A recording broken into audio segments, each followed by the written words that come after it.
The problem with trying to answer this question is that most of what gets called history was written by people with a specific interest in how it came out. Conquerors wrote about conquered kingdoms. Enslavers wrote about enslaved people. Colonial administrators wrote about colonized populations. This doesn't mean those records are worthless, but it does mean that when we talk about Black life across history, we're working partly with a record shaped by people whose version of events often had something to gain from the truth being incomplete, flattened, or missing entirely. Understanding that is the first genuinely necessary step. The actual picture, pieced together from archaeology, oral tradition, primary sources produced within these communities, and rapidly advancing modern research, is considerably richer, longer, more tragic, more triumphant, and more worth knowing than the version that typically ends up in a single school unit between Thanksgiving and winter break. Let's start with the actual beginning, which is not the middle of this story. Africa is where anatomically modern Homo sapiens first evolved. Every human being alive today, regardless of physical appearance or geographic location, traces their ancestry back to Africa. This matters enormously for understanding what comes next, because it means Black history isn't a chapter inserted into a broader human story. It's the opening. Every civilization that followed anywhere on Earth is descended in some fundamental sense from populations that originated on this continent. That's not inspirational framing. That's the current scientific consensus, supported by genetics, paleoanthropology, and archaeology. For most of the past 100,000 years, African societies existed across an almost incomprehensible range of forms. Hunter-gatherer communities like the San people of southern Africa maintained one of the oldest continuously documented ways of life on Earth, extraordinarily well adapted to specific environments, with rich knowledge systems, spiritual traditions, and social structures developed across tens of thousands of years. Agricultural communities across the Sahel and Great Lakes regions developed complex systems of land management, crop cultivation, and animal husbandry long before external contact. And from roughly 3,000 years ago onward, a succession of large, powerful, sophisticated states emerged across the continent. States whose scale and accomplishment genuinely surprised European visitors when contact eventually happened, and which still get systematically underrepresented in world history curricula. Let's talk about the empires specifically, because this is where the record is clearest and the gap between what happened and what gets taught is most striking. The Kingdom of Kush, centered in what's now Sudan, grew powerful enough to conquer Egypt, giving the ancient world a dynasty of pharaohs of Nubian origin whose monuments still stand. The Aksumite kingdom in present-day Ethiopia became one of the four great powers of the ancient world, alongside Rome, Persia, and China, controlling Red Sea trade routes connecting Africa, Arabia, India, and the Mediterranean, minting its own coins, and adopting Christianity as a state religion in the 4th century, centuries before most of Europe. Great Zimbabwe, a stone city whose massive, precisely constructed walls required no mortar, was built between roughly the 11th and 15th centuries by the ancestors of the Shona people, and represented the center of a powerful trading network stretching across southern Africa to the coast. The medieval West African empires deserve particular attention. The Ghana Empire, the Mali Empire, and the Songhai Empire, in succession across roughly 1,000 years, controlled the flow of gold and salt across the Sahara, generating wealth that made their rulers among the most powerful political figures in the known world. The ruler of Mali, Mansa Musa, undertook his famous pilgrimage to Mecca in 1324 with an entourage documented at tens of thousands of people, so laden with gold that his passage reportedly depressed gold prices across the Mediterranean economy for more than a decade. The city of Timbuktu, within this empire, housed one of the great centers of Islamic learning in the world, with universities and libraries containing hundreds of thousands of manuscripts on mathematics, astronomy, law, medicine, and theology. Many of those manuscripts survive and are still being studied and translated today. This matters for a simple reason. When the transatlantic slave trade began in earnest in the 15th century, the populations it targeted weren't culturally or politically primitive. They were members of sophisticated societies with their own histories, governance systems, religious traditions, artistic practices, and intellectual achievements. The violence of the slave trade was not a rescue operation or the beginning of civilization for the people it affected. It was the systematic destruction, at an almost incomprehensible scale, of civilizations that had been developing for thousands of years. The numbers involved in the transatlantic trade are genuinely hard to absorb. Somewhere between 10 and 12 million Africans survived the ocean crossing to arrive in the Americas. An unknown but substantial additional number died during capture, during the march to coastal trading ports, or aboard the ships themselves during the Middle Passage.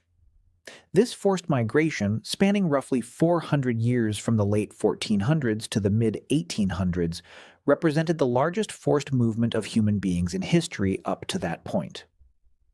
The communities, families, languages, and social structures it severed on the African side created gaps that reshaped the demography of entire regions. The labor extracted from enslaved people in the Americas generated the agricultural surplus that fueled the industrial development of Europe and North America. The economic foundations of modernity were, in very concrete and traceable ways, built on this system. What gets consistently underemphasized in standard accounts is how people who were enslaved actually lived, not the legal and economic structure of slavery, which gets more coverage, but the internal social worlds that enslaved communities built and maintained under conditions of extraordinary violence and deprivation. Across the Americas, enslaved people preserved, adapted, and transformed elements of African spiritual practice, music, language, kinship structure, and agricultural knowledge in forms that survived precisely because they were maintained collectively and passed down deliberately.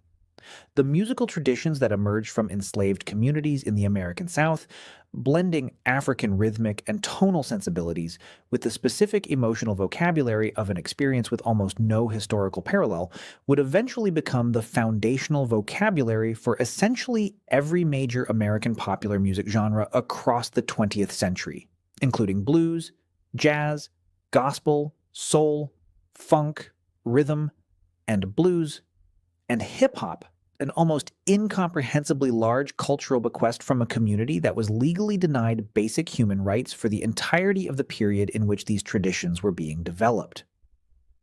Resistance to slavery was constant, varied, and considerably more organized than popular accounts typically acknowledge.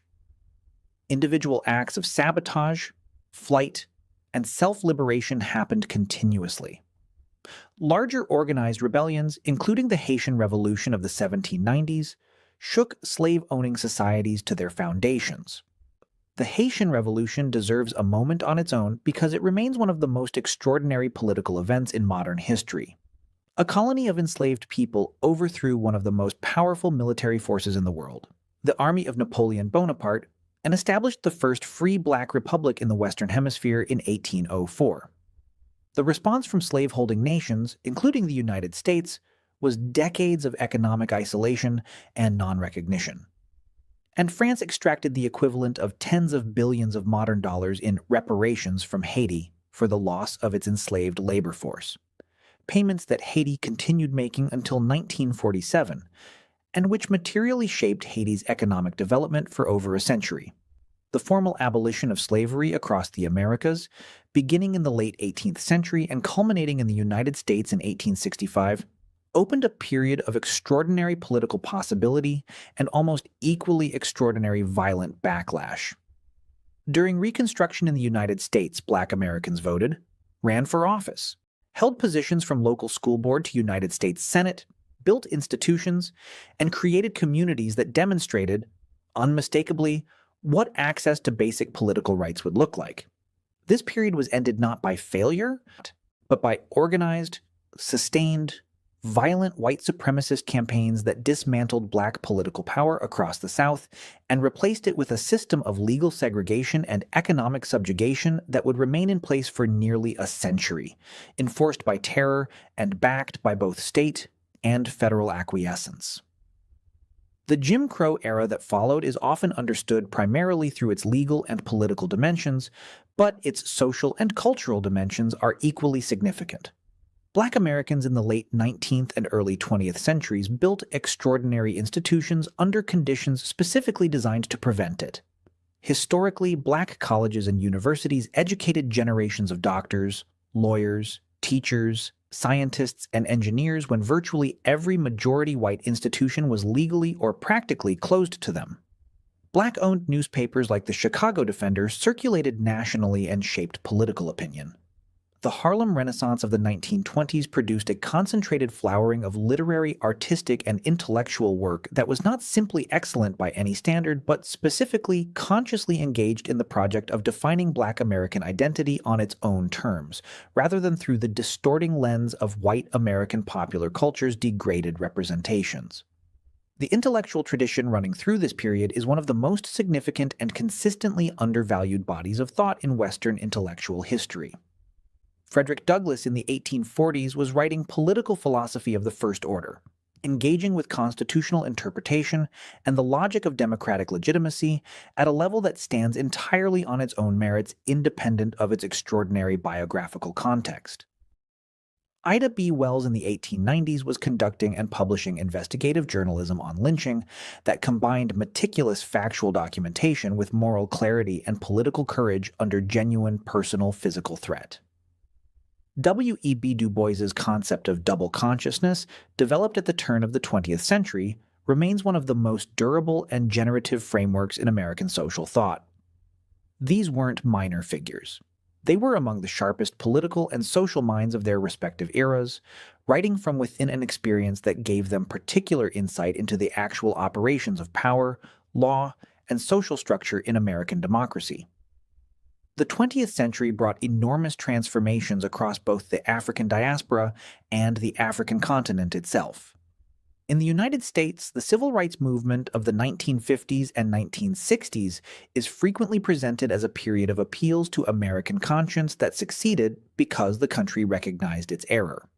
The reality is considerably more complicated and considerably more instructive. The movement was strategically sophisticated, organizationally disciplined, and sustained over years by thousands of ordinary people who absorbed violence, economic retaliation, and personal risk in order to participate. It produced legislative victories through a combination of moral argument, economic pressure, political organization, and the deliberate use of confrontational tactics specifically designed to make the violence of segregation visible to a national and international audience at a moment when the Cold War was making American racial practices a diplomatic liability. Simultaneously across Africa, decolonization was transforming the political map of the entire continent. A handful of independent African states in 1945 became dozens by 1970. As European empires weakened by war and increasingly delegitimized by the new international language of self-determination released, usually reluctantly, their colonial territories. The figures who led these movements, Kwame Nkrumah in Ghana, Jomo Kenyatta in Kenya, Julius Nyerere in Tanzania, Leopold Senghor in Senegal, produced political philosophy of real sophistication, engaging with questions about the relationship between African cultural identity and modern state building, the economics of decolonization, and the possibilities of continental solidarity in a world organized around Cold War power blocs. South Africa's experience runs somewhat parallel but extends further in time. Apartheid, the system of rigidly enforced racial segregation institutionalized in 1948, was among the most elaborately constructed systems of racial domination in modern history, maintaining white, minority political control through a combination of legal architecture, economic structure, and physical violence for nearly half a century. The African National Congress, founded in 1912, sustained organized resistance across decades of prohibition, exile, and imprisonment. Nelson Mandela's release from 27 years of imprisonment in 1990 and his election as South Africa's first democratically chosen president in 1994 represented one of the most significant political transitions of the 20th century, occurring without the widespread violence that most observers expected, and which the comparative historical record suggested was almost inevitable. Contemporary Black life globally exists within the full weight of this history without being reducible to it. African nations with enormous internal diversity are navigating the specific economic and political legacies of colonial extraction and Cold War interference while developing their own institutions, economies, and cultural identities on their own terms. African American, Afro-Caribbean, Afro-Brazilian, and Black European communities are themselves deeply varied, shaped by specific local histories and current conditions while sharing certain cultural inheritances and political experiences. The global reach of African American cultural production in music, film, sports, and fashion represents one of the most remarkable instances of cultural influence in human history, emerging from a community that spent most of its existence being actively excluded from formal economic and political power. What gets lost when this history is compressed, flattened, or taught primarily through its most catastrophic episodes is both the full humanity of the people living through it and the genuine complexity of what they built, maintained, and created across every period, including the most brutal ones. The enslaved people who maintained cultural practices across generations were not simply victims of historical forces beyond their understanding. They were people making choices about what to preserve, what to adapt, and how to maintain dignity and community under conditions specifically designed to make all of that as difficult as possible. The intellectuals, organizers, artists, and politicians who appear throughout this story were not occasional, exceptional aberrations from a background of passivity. They were the visible expressions of ongoing collective effort by communities that consistently produced extraordinary people in every generation. Let's also bring in something that doesn't get nearly enough attention: the long history of African and African-descended people in regions outside the obvious focal points. There were Black communities in medieval Europe, soldiers, scholars, diplomats, and traders documented across Portuguese, Spanish, Italian, and British records. Moors, meaning largely North African and Sub-Saharan African Muslims, were present across the Iberian Peninsula for nearly 800 years, and their influence on Spanish, Portuguese, and by extension Latin American culture, architecture, music, and language is documented and traceable. There were significant African and African-descended communities in medieval Persia, India, and across Southeast Asia, communities that developed distinct local identities while maintaining their own specific cultural inheritances. The global dispersion of African-descended people predates the transatlantic slave trade by many centuries, through both the Islamic slave trade across North Africa and the Arabian Peninsula, and through voluntary trade migration. And understanding this fuller global presence significantly complicates any version of Black history that treats Africa and its diaspora as geographically isolated until European contact. There's also a genuinely important dimension connected to the specific experience of Black women through history that too often gets subsumed into broader accounts. Enslaved Black women faced the specific vulnerability of sexual exploitation layered on top of every other dimension of enslavement, a reality that shaped family structures, community dynamics, and political consciousness in particular ways.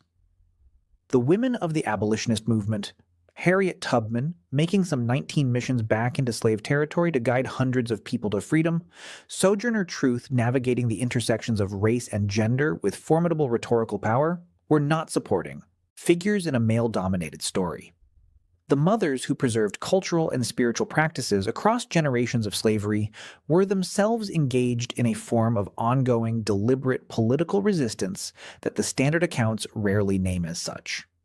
The women of the civil rights movement, Rosa Parks, Fannie Lou Hamer, Diane Nash, Pauli Murray, were often doing the sustained organizational work that the movement ran on while the historical spotlight fell disproportionately on charismatic male leaders. Recovering the full story of Black history means recovering the full story of Black women's experience within it, which is its own substantial, still developing historical project. It's also worth saying something directly about how the arts function in this history, not as decoration or coping mechanism, but as genuine political and intellectual work. The development of the blues in the Mississippi Delta in the early 20th century, the creation of jazz in New Orleans, and then in the clubs of Chicago and New York, the emergence of soul and funk and hip-hop from specific communities in specific American cities, these weren't simply aesthetic achievements in a neutral cultural space. They were being created by communities whose basic humanity was being legally and socially contested, by artists who were frequently denied copyright protections and economic compensation for their work, even as that work was being commercially exploited on a massive scale.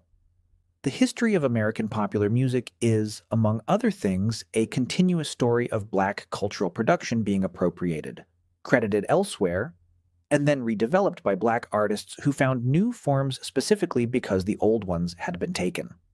Understanding this doesn't diminish the music. It adds an entire dimension of meaning that the music itself already contains, for those who know the history to hear it. Let's bring in something genuinely important about the role of religion specifically in this history, because it runs through almost every dimension of what we've covered and rarely gets adequate treatment. African religious traditions, enormously varied across the continent, were actively suppressed during the transatlantic slave trade and colonial period, often under explicit programs of Christian conversion that framed African spirituality as incompatible with civilization. What actually happened in practice was considerably more complex.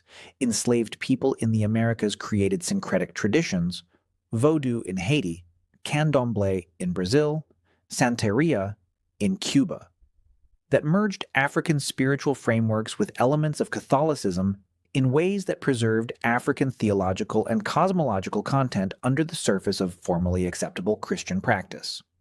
These traditions weren't compromises or corruptions. They were sophisticated theological adaptations that served simultaneously as spiritual practice, cultural preservation, and encoded resistance. And they have produced some of the richest, most complex religious traditions anywhere in the modern world. The Christianity that Black Americans developed is itself its own distinct theological and liturgical tradition, shaped by the specific experience of being enslaved and excluded in a country that used Christian scripture to justify that enslavement. The Black Church, as an institution, was not simply a religious organization. It was the primary institution of community life, political organizing, education, and collective identity for Black Americans across the entire period, from emancipation through the civil rights era and beyond. The specific theology that emerged within it, emphasizing liberation, dignity, and the moral universe's long arc toward justice, was not simply imported wholesale from white American Protestantism.